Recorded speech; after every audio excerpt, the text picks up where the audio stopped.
Stephen King, the master of suspense, comes his all-time bestseller. Containment breach! We've had a major containment breach! Use the manual gate override, Campion! Do it now! Campion! You have to close the gate! A deadly virus released by a government mistake.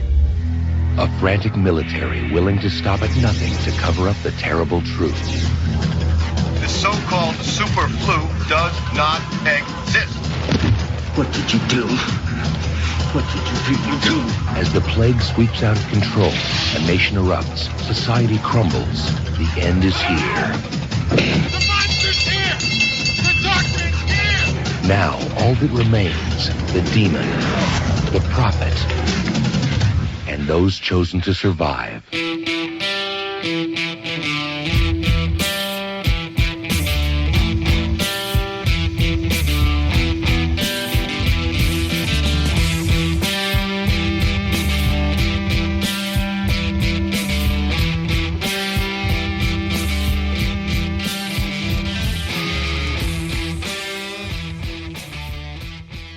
Welcome, everybody, to the Drop Culture Podcast. We're the podcast that picks up that piece of pop culture you missed or forgot about, shines it up real nice, and crams it in your ear holes. I'm Dan. With me, as always, I'm Brock. I'm Mitch. And I would tell you that they were to the left or to the right of me, but we are in a virtual social distancing He won't let me out. studio I'm stuck in his today. computer, and I'm scared. Yeah, that's where I keep them both now. They're just AI. Oh. He's like become it, the but I lawnmower don't. man. I'm He's like still Mitch. judging Lawnmower speed man. by bod. I just make them show me crappy PSAs, Canadian PSAs all day long. Not even the good ones from like G.I. Joe or anything. No, Canadian. Only No. Canadian PSAs, sir. Yeah, It's awful. it's It like really is. the more you might know, eh? Eh? You might know this, eh? Ding! If you don't, it's okay. It's okay. Eh? Because if you don't know, now you know, eh? Now you know, eh? I don't know why Let's I go said get it. some Like, Wilson. And there's definitely some dialects that are going on here that maybe not be Canadian.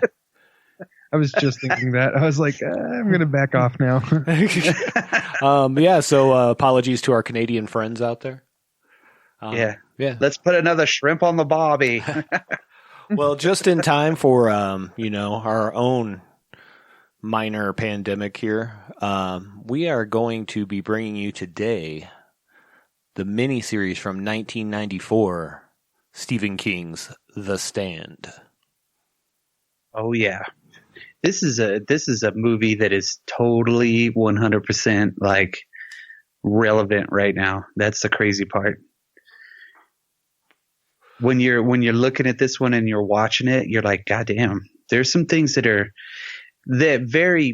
follow it very closely, especially in the first episode, maybe two. But then other than that, though, it's like it becomes something else. Well, absolutely.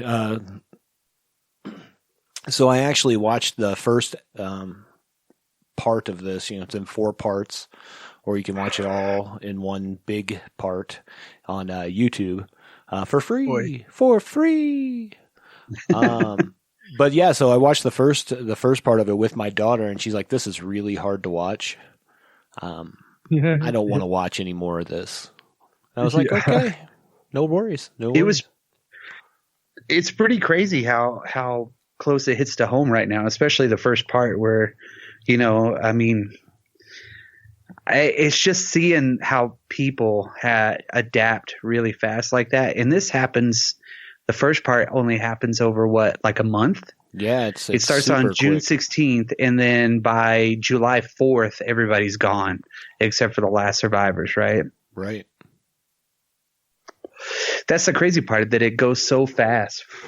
And I was paying attention to that this time, and I noticed that Molly Ringwald was only pregnant for at least 6 months before she had that baby. So she didn't go full term on it, which was kind of strange, because it did come early. If she got pregnant in July, right? Well, it was before that, though. She had to have been pregnant before that, because in June, wasn't it, or early July, that she had already been away from her Bo. Well, like when we're introduced, she's not with him.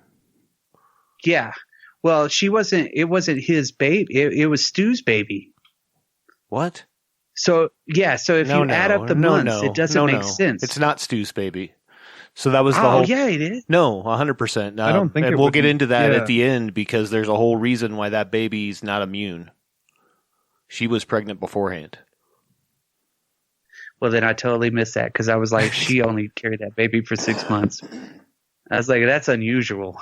She was like, I got pregnant in July or late June, and then it was going to have the baby in January. No. So it didn't make sense to me. That's why it wouldn't make sense. You're right. But no, I don't believe so.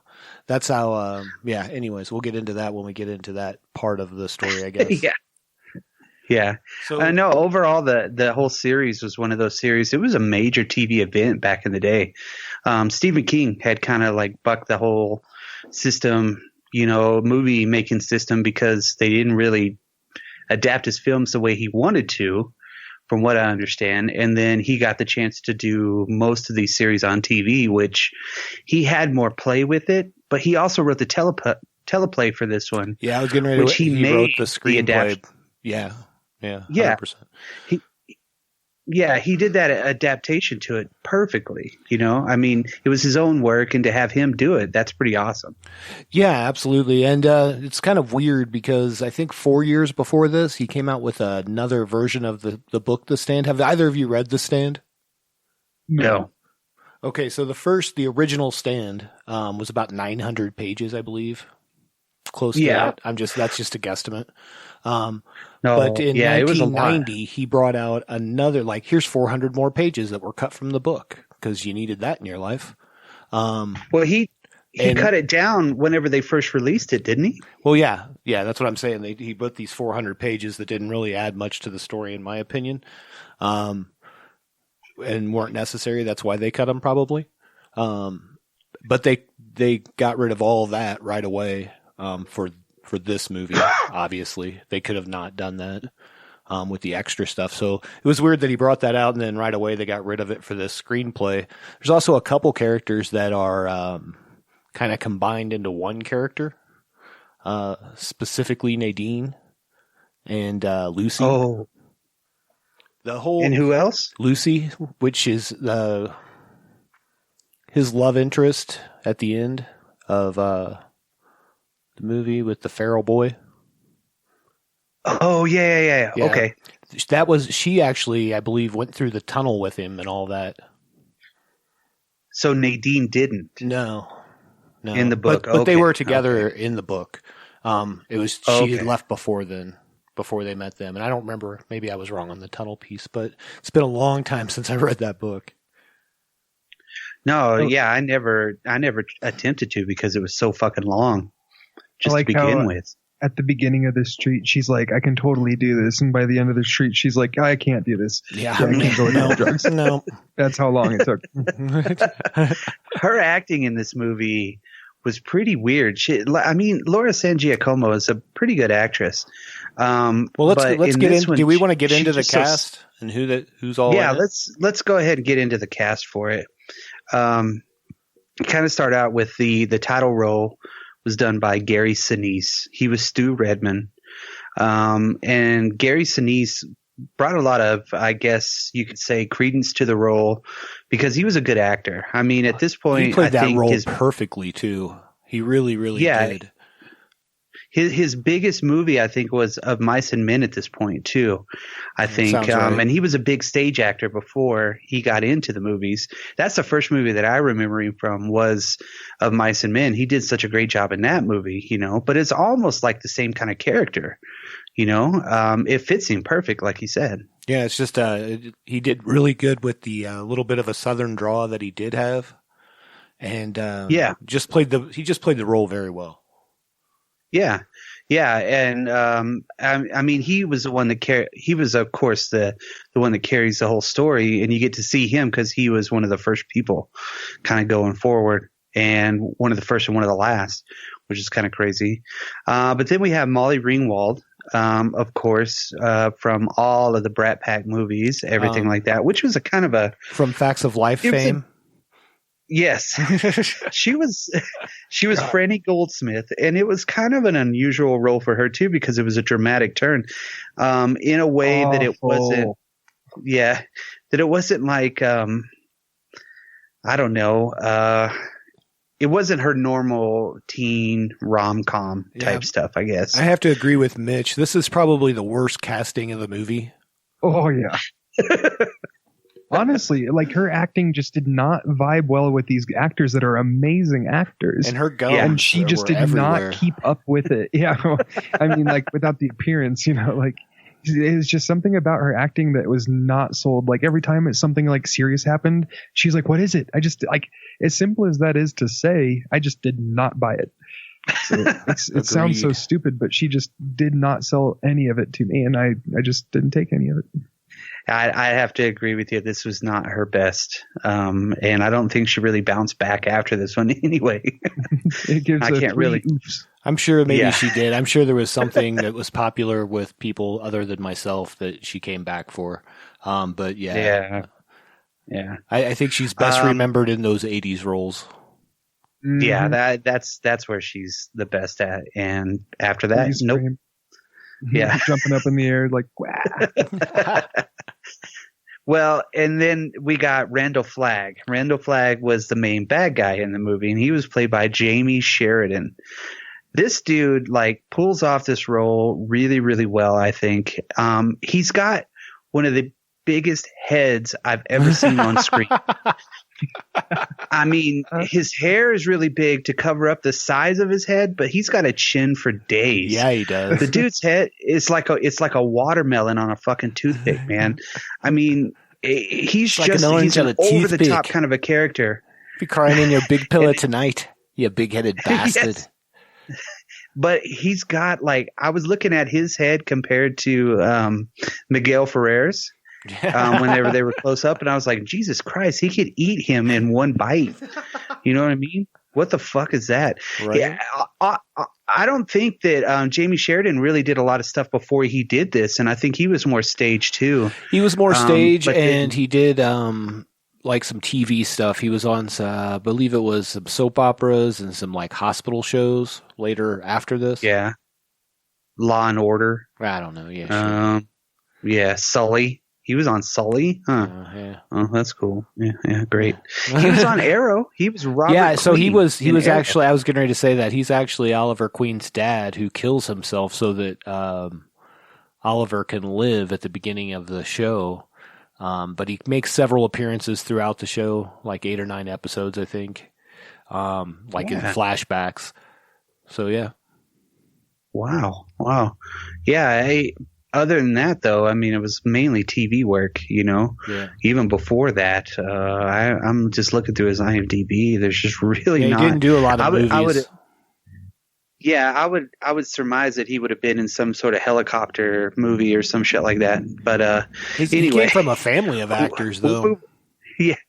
We'll move on to the main bad girl, which was Nadine Cross, played by Laura San Giacomo. Now, Laura San Giacomo has been a major TV. She had her own show. What was that show called that she did? It was on for a long time. Shoot Me? She was on that. Just Shoot Me. Yeah. And of course, she was one of the main people on Quigley Down Under. My wife remembers her from Pretty Woman. I remembered after she said it that she was in that. Nadine Cross. She was the bad girl. No, not in the movie. In Pretty Woman, she was the. I think it was the friend of Julia Roberts or the other. She's a hooker. She was a damn hooker in that movie. And she said something about I don't know. My wife knew the line right off the top of her head. I don't know because I've seen Pretty Woman like one time in my life.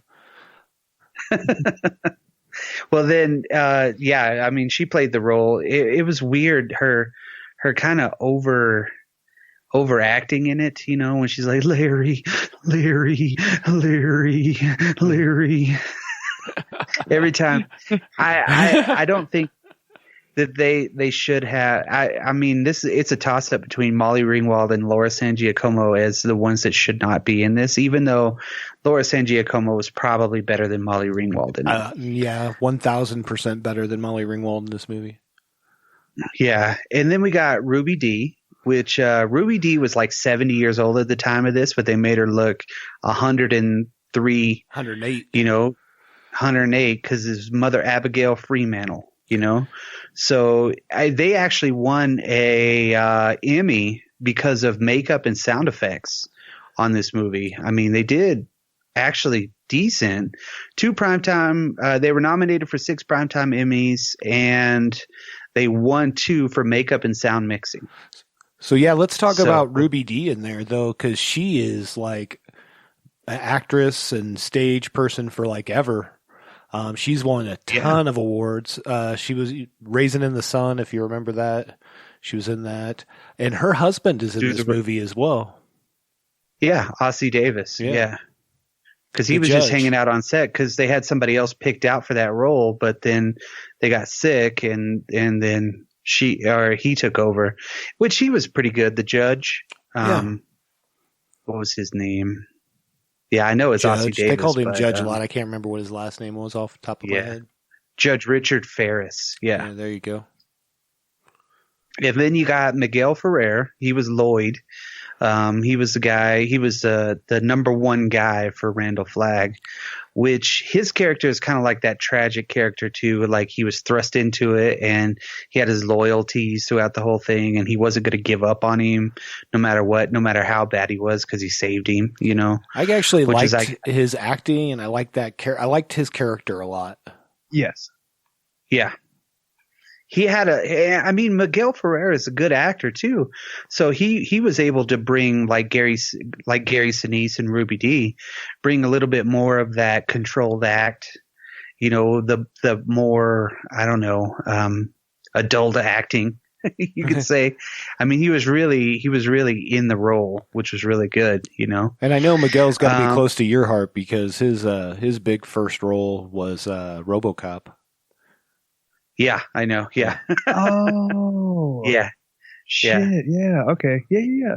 And he was great in RoboCop too. Like I'm gonna have to watch that now. I haven't seen it in a long time. I have an urge for applesauce now. Oh yeah, I know.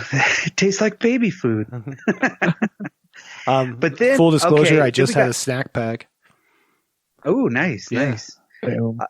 Well, then we have Harold Lauder, played by Corin Nemec. This is the movie where we learn that Parker Lewis can lose and does. Yeah, he does lose. Yeah. He loses a lot. That's really the only thing I remember this guy from, though, was that Parker Lewis Can't Lose television show. He really didn't do a lot of stuff. I mean, Parker Lewis Can't Lose was like kind of like his big thing right there. God damn, I don't really think he's done a lot of stuff after that. He was in some big movie in India. Like it was a big deal in India, but I don't know the name of that because I'm an uncultured swine. I think he was on Supernatural. Oh god dang, he was on Bundy, A Legacy of Evil. Yeah, so not a lot of stuff. If anybody has a CSI credit to their name, I probably haven't seen him in anything. Well, about half the people we've already mentioned do. So yeah, pretty much. Yeah, I don't really watch CSI or NCIS or letters. Yeah, letters, alphabet. God, I don't even know how you say his name. Oh, he was in Webster. Sidekicks. Who are we talking about? Yeah, the same dude, Corin Nemec. Oh, yeah. Yeah, a bunch of 80s and 90s stuff. Yeah. And then you got Matt Frewer. Now, Matt Frewer has been on so many damn fucking things, man. He's all over the place. Max Headroom, yeah. That's really what I remember him from the most. But he's been, you're right, he has been in a lot of stuff. He was also on Watchmen. Canadian, throwing that out there. He was also on what? I said he's also Canadian. Oh, is he? Canadians, friends of the show. Damn. He's on the new Perry Mason. Oh, nice. He's also on Fear the Walking Dead. He was on like the new Dawn of the Dead. He did a lot of like horror movies. He's always kind of been in those sci-fi that horror role. Yeah. Yeah. He's Rampage, Under the Hood. Yeah, he's been on a lot of shit. But Max Headroom, 100%. Other than that, though, besides you got Adam Stork, He's Larry from Underwood. He's from What did Moonlighting, he do? right? No, Mystic Pizza. That's the only thing else Was he- he's ever been in. Mystic Pizza. He was the love interest for Cher, or whoever it was, or Julia Roberts. Damn. Yeah, Julia Roberts' love interest. So there's a tie back right there. To, Mystic another Pizza, character. Julia Roberts. Yeah. Yeah, there you go. There are way too many main characters in this. Well, let's Yeah. get to the. We've only Yeah, got a there's- couple more that are big, in my opinion. Yeah. Ray Walston, of course, he was Glenn Bateman. I mean, he was on tons of shit. He's always been on He stuff. was My Favorite He was Martian. on Fast Times. Huh? He was the original My Favorite Martian. Yeah. Yeah, And he was also on Fast Times at Ridgemont High. He was Yep. Mr. Hand. absolutely. He was on a lot of And shit. he plays Glenn. Old Yeah. Glenn. Glenn Bateman. And then you got Rob Lowe. Plays- He playing Nick Andros. So this was kind of like he did this like right after he did Wayne's World, didn't he?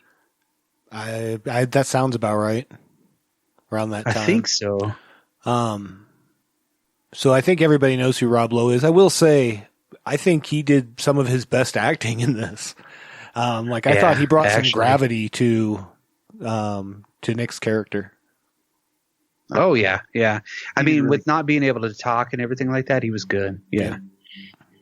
And then we'll go through a couple of more. Yeah. Ralph Brintner, I really didn't care too much about that guy, but he was one of the final guys. But then you got Bill. I can't say his last name. I think it's Fagerbake. Fagerbaki. Fagerbake, I don't know if that's right, but Moon, that spells Fagerbaki. Oh, Yeah.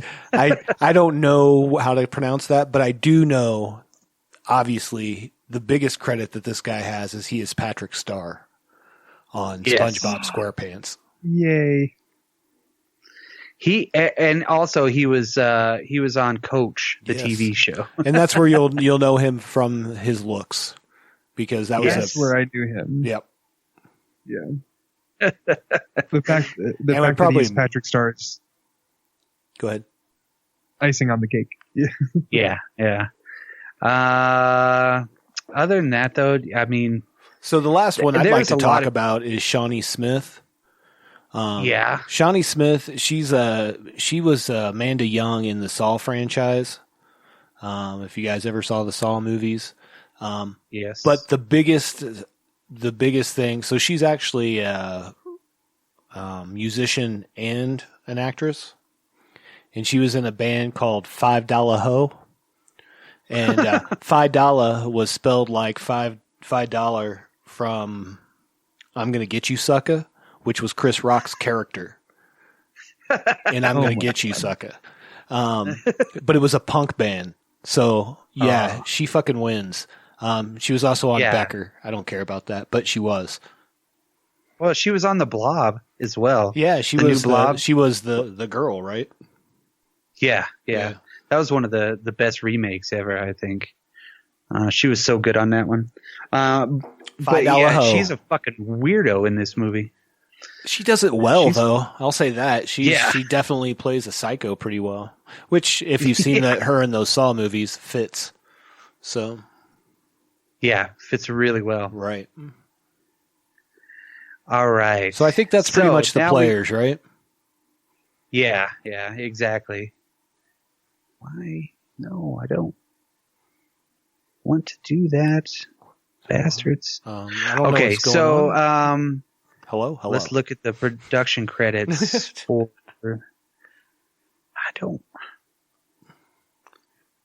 IMDb wants me to fucking log in to be a goddamn Crow member to look at that shit. Fuck that. Anyway,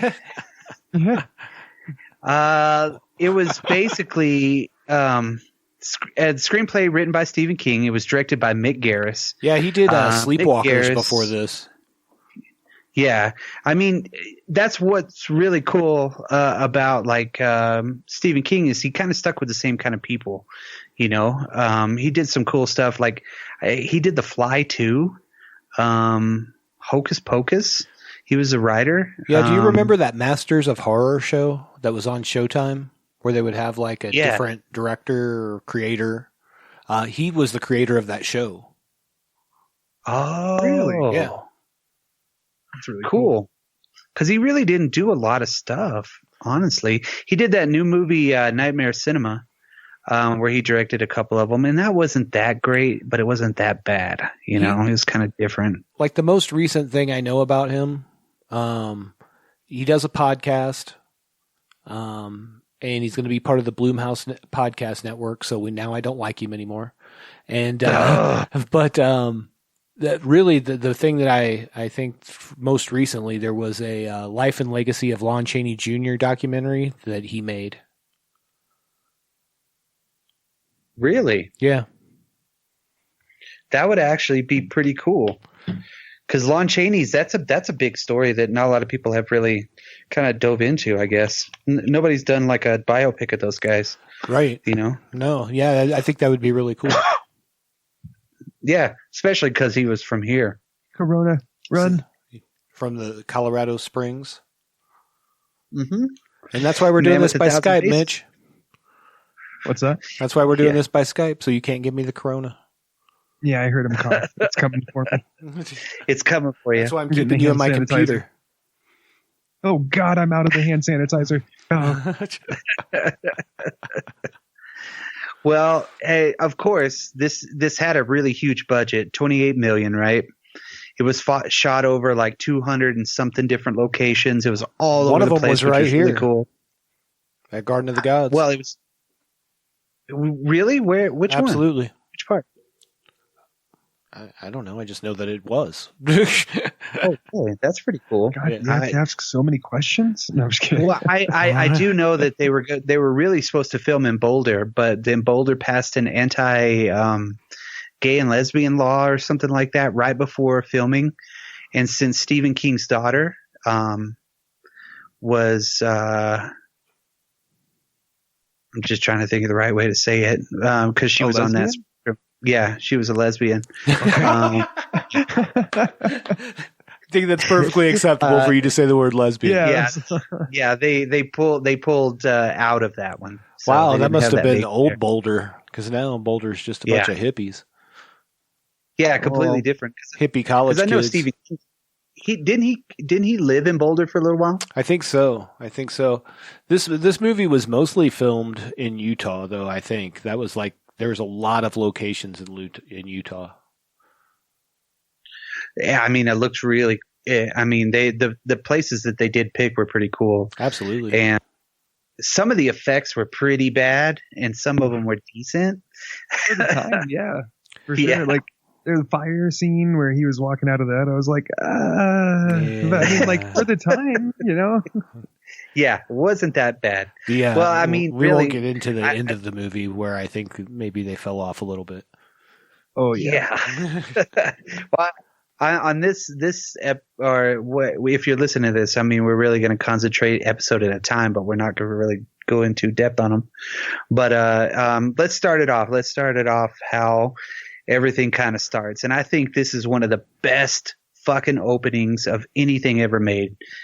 This really hooks you on that opening scene. 100%. Before we get into it, I will say that this is this movie's really the beginning's so much different and better than the rest of it. Oh my God, I was going to say that. I was going to say the first part of this movie is awesome, which makes you have hope, which is then dashed repeatedly throughout the rest of the entire movie. Honestly, it's kind of how the book was too, though. Like it really, took a different turn part of the way through the book. I think we all know what we're talking about here. Yeah. We'll get into that. We'll bring it home to get us started there, broccoli. Whenever fucking I mean, they show that guy, what's his name, Campion or whatever, the guard. Campion, Charlie Campion. He's the only guard on duty at this place, so it's like all these people are like at the Umbrella Corporation and they're working underground. But he's right? like an army soldier. Yeah, exactly. And all these people are working underneath him in some underground bunker somewhere. Yes. Where is it? In like Northern California or some shit like that? Was it? Somewhere. Yeah. Yes. Yeah, somewhere in California. And you're right.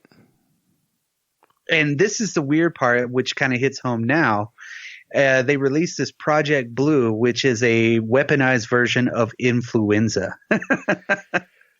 Which is kind of fucked up, you know? So he's like, he sees his opportunity to fucking bust out of there, and that's what causes the plague, you know? And when they do that long shot where they zoom in and they show everything, how fast it killed everybody. Yeah. You know, that's the crazy part. Like, people are like leaning up against shit. Fucking the woman's like laying on the grill, fucking all kinds of crazy shit. It just looks fucking so, I don't know. It just looks fucking cool, you know? If they ever redo this, they're going to have to do that part justice. You know what I mean? God, and actually show it happening. They wouldn't be able to do the book justice, though, from the sounds of it, because Dan's read, or well, at least skimmed or read the book. You said you read it, right? Yeah, it's been a while, but yes. But yeah, so like this book, if they would readapt it, they would have to change the second, third, and fourth part. They would. So I think they would do like a 10 to 13 episode series on it, you know, at least an hour a piece. So the book's very similar in the fact that the first part is really gripping. There's a lot more as far as like the interaction and like, you know, inner dialogue, things like that really get you into it, but it's also a lot more gory and grotesque than this because this was made for ABC. You know what I mean? Yeah. I mean, for being for ABC, this was already pretty like gory for what I would assume ABC would allow back then. But there's a lot of like weird stuff. There's more than one rape scene. There's just a lot of strange stuff like going back and looking through. You know what I mean? You're like, geez. Yeah, we fast forwarded through that. We were like, not necessary. Yeah, the book is a lot more of that. Ugh. Yeah.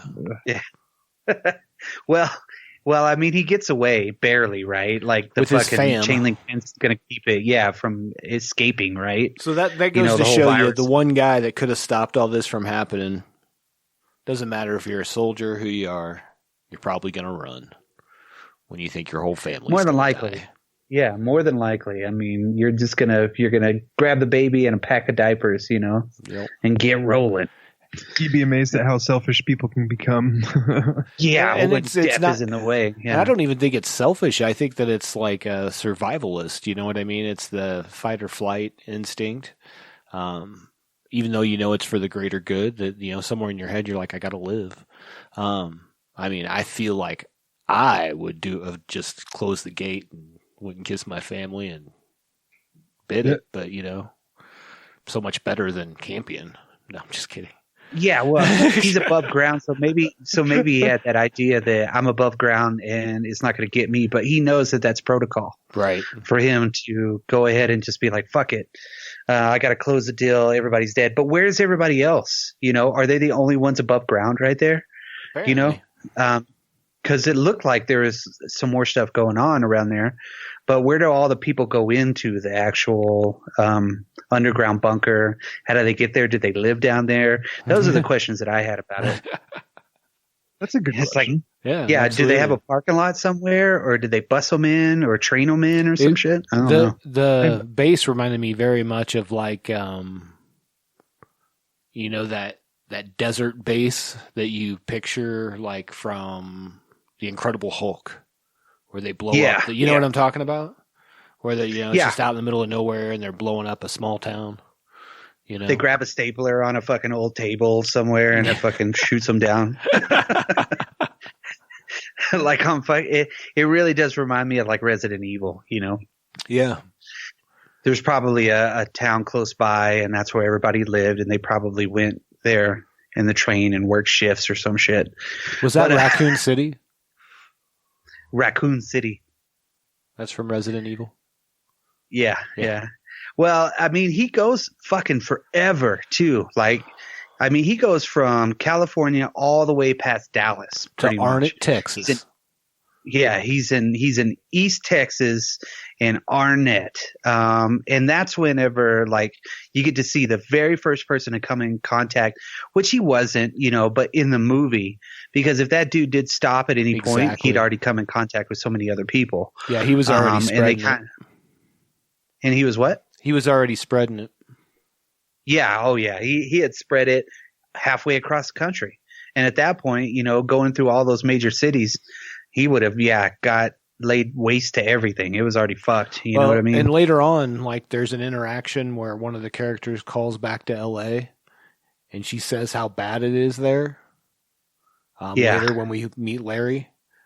And it's not that bad in New York yet. So that really makes sense. Yeah.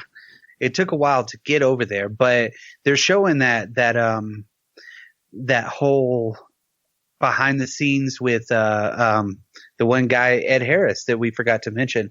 Yes. That he's a police guy, or no, police guy. He's a policeman. He's the army general that's in charge of the whole top secret Project Blue shit, and he knows how bad it is already. He's just like, well, you could just tell that he's placating to the people, saying that there's nothing wrong, they're going to contain it, everything's good, there's no super flu and shit. But then you really get to see the background of what, like, the government would do if it was really the end, Yeah, absolutely. They lock down the town and they take all those people to some CDC facility. They tell them it's not so bad to the rest of the people. Like, it's fine. Yeah. Everything's good. Like fucking Alf's dad shows up and he's like, oh, it's not a big deal. And you're like, no, you're Alf's dad. Something's wrong. Something's going on here. Motherfucker. Oh, my God. But then, whenever, he crashes and everything like that, he does mention that there was a dark man just following him. So you get to kind of have that symbolism with the bird and everything at the very beginning, kind of picking on shit.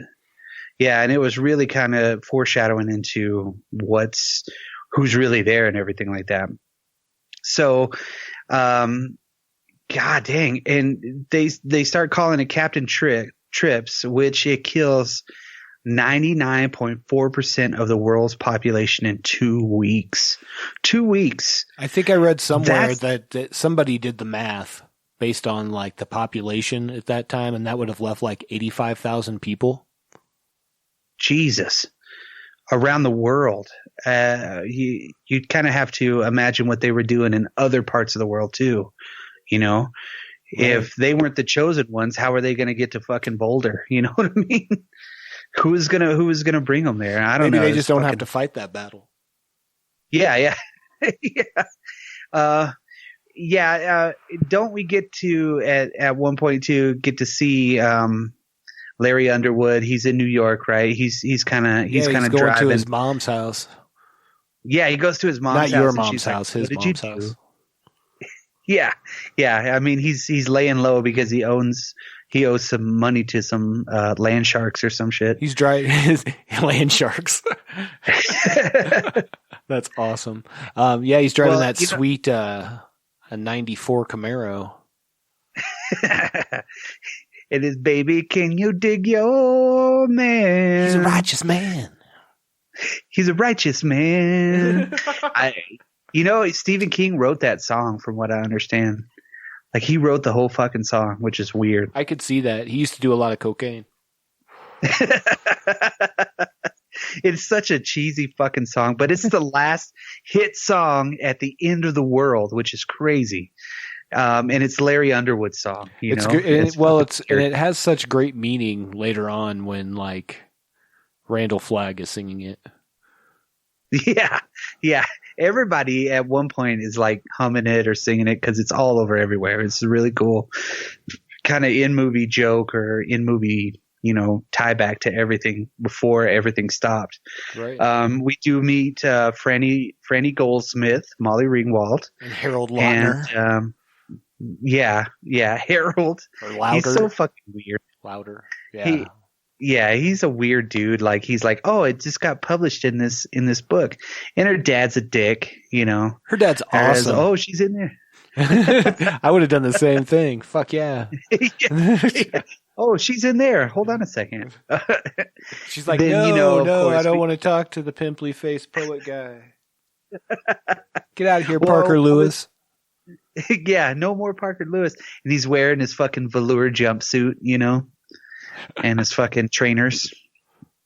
Absolutely. What was really cool, he I don't know, it was just kind of like they were the only two people in that town to live throughout Right. this, which is kind of weird, and you get to see kind of their lives before everything while it's happening, Gary Sinise you don't get to really see a lot of. You just kind of get to know. He 'cause was has at a the gas sign above station his that door day. Yeah, the sign above his door says the Redmonds. So, like, where was his wife? Did he have a wife? What was the deal? Was he living with his parents, or did he inherit the house? There's so many things that you I can assumed he infer, got like- a divorce. Yeah, something like that, 'Cause right? some And he's lady- been living some in girl the same was like- Morris town. She was like the prettiest girl in town, and she wanted to go to like the big city or something. Instead of, that's I don't know. That's not really the story. That's just in my mind, maybe. Yeah. Well, I like how they go through each, basically like in New York, as they concentrate on it the most to see the chaos and everything going down in New York. And we get to see Kareem Abdul-Jabbar. Yeah, exactly. One of the best cameos in the whole movie, and he actually must have been immune to the whole virus too, right? No, he dies. Well, yeah, he dies because Randall Flagg kills him. Oh, that's right. That's right. He Well, we kills don't him, know, so- so I don't think we know if he would have been a survivor or not. I think that's earlier that he. Well, killed he's him. one of the last ones on the streets because he's like, "Bring out your dead," and he's Right. fucking. They're coming for you, Larry. And I'm then not he's dead. Yeah. I'm getting better. And then he like gets struck down by lightning. So why didn't Randall Flagg strike down all those people by lightning, or like kill them all like he did the fucking deer and shit? Well, he can only come. He was the tallest survivor. He was. I would like to see him and Dolph Lundgren's street priest from Johnny Mnemonic fight in a duel, because we know Kareem Abdul-Jabbar's got some martial arts chops. Yeah, he learned them from Bruce Lee. That's right. So that would be an Game- awesome fight. Well, we also get to meet Lloyd, right? Miguel Ferrer. And they do that. They're driving that badass Cadillac, that 2-door, Yeah. convertible Cadillac, right? And they go, and they're listening to ZZ Top while they're robbing shit in Arizona. As one does. Just fucked up. Yeah. And they're drinking beer, drinking that Coors, you know what I mean? And, Yeah, I had to double take to find out what that beer was. I was like, man, that looks familiar, but it's so 90s. I only drink Coors when I'm like floating down the river, because if it falls in the river, it still tastes the same. That's fact.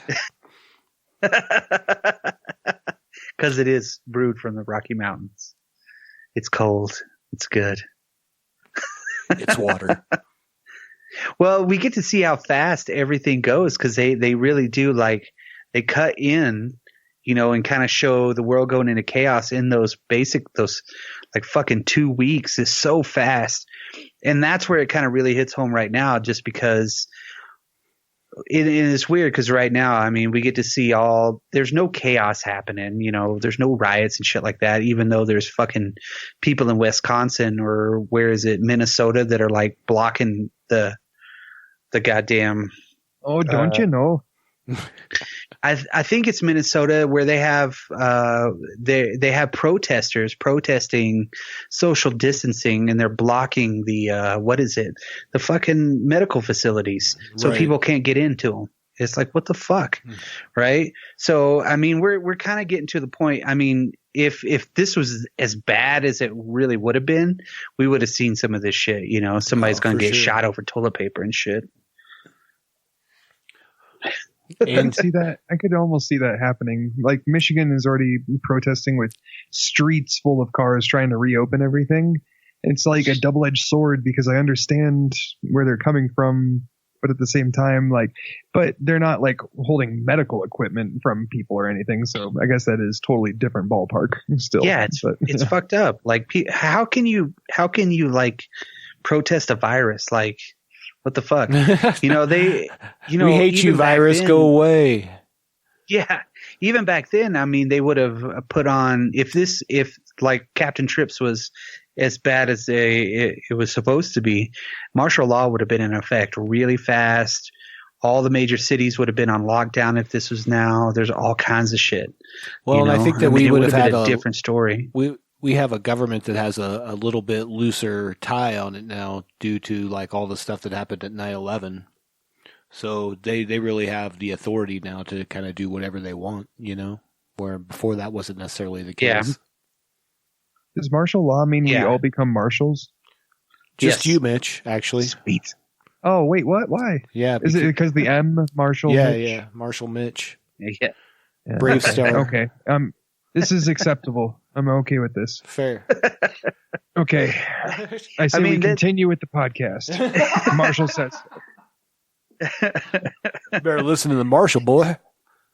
Marshall Mitch to that Marshall. Marshall Mitch. So don't we see Trash Can Man like right around here? Yeah, and that's where you see him like blow up the whatever it was, the gas facility or some shit like that. Yeah, he just takes it out. It was like in Indiana or something, right? Yeah, he's in Indiana. So like, I mean, there's a couple of lines that you can trace back to Stephen King's other work too, which is like they're gonna put you up in the nuthatch and Terre Haute or something like that. I mean, that's a line that he's used in like Stand By Me and fucking a whole bunch of different things. You know? In the book The Talisman, there's like a whole boys' home there that takes place in Indiana. Yeah. See, but then also too, like, isn't Randall Flagg like he's the Man in Black in the Dark Tower series anyway? Correct. Yeah, so I mean everything kind of ties. See the man? No. Huh? I don't want to get into that. That's a big conversation, actually. I don't want to talk about that. I know right he's now. Part of it. Yeah, he is absolutely part of it. Yeah. We get to see Trash Can Man be all fucking weird, like fall down the stairs and shit like that and blow up some shit. But then that's when everybody starts to have dreams too, all the survivors, you know? And she's talking to like, like Stu and fucking Franny, but you really only get to see like, when was the first time you get to see Mother Abigail? Was that with, what's his name? That was, got knocked out?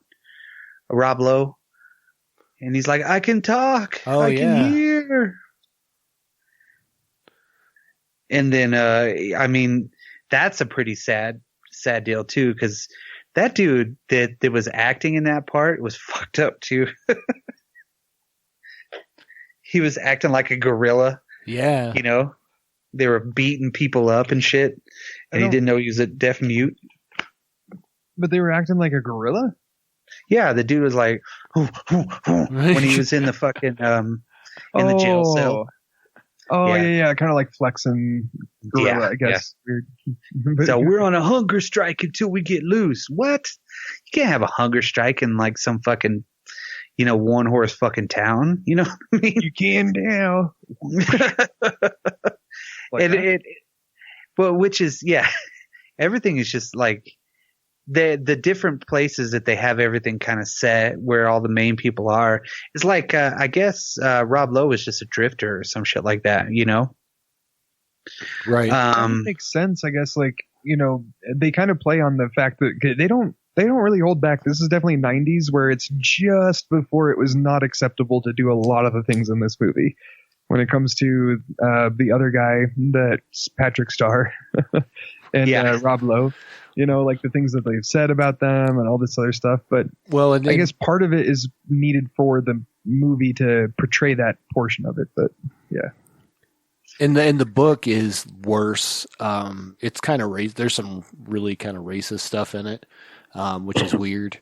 For what, especially with Stephen King's later works. I mean, it was definitely a strange book and definitely of its time.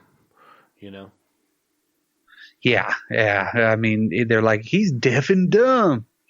They use that quite a bit. You're just like, damn, all right. Yeah, they don't say deaf and mute, you know. And then when Tom Cullen shows up, they really kind of like play on his mental retardation, you know. You got to remember that this book was written in 1978. Yeah. You know, it was definitely a different time. And Stephen King, who I like a lot, is also a white male heterosexual person from 1978. Yeah. Well, if you notice the characters, they're definitely yin and yang. You have the dark side and you have the light side of each one of them, like Trash Can Man and Tom Cullen. You know, you have Stu and Miguel Ferrer. Yeah, you really have these characters that are intertwined in the game of life, pretty much. You know what I mean? Right. They're kind of there. They're the antithesis of each one of them, to a certain degree. Like who would the Rat Man be? Like the is the Rat Man? The Rat Man will give you a pass on this one. For some reason, every time I see him, I think of Ice-T. Oh no, not again. I am Water Tea. I come back to my planet Alpha Betrium. Call back. But yeah, I mean, that's the crazy part is they have that yin and yang thing, and you have Mother Abigail and Randall Flagg. They're fighting. It's good and evil, 100%. I mean, that's where it kind of develops into more of that. You know, it gets a little bit more God, and they bring in a lot of fucking supernatural everything. You know what I mean? Yeah. All right, we're going to have to end it there. We did not realize how long this whole series would take. Yeah, we ended up talking for hours. It's going to be a doozy. Here's the end of part 1. Next week, we're going to release part 2, then 3, then 4. Make sure to hit us up on the socials in between. Let us know what you're thinking, what you like, how eerie this is, like resembling what's happening and what happened and what's going on. Hit us up. Let us know. We love you. Goodbye.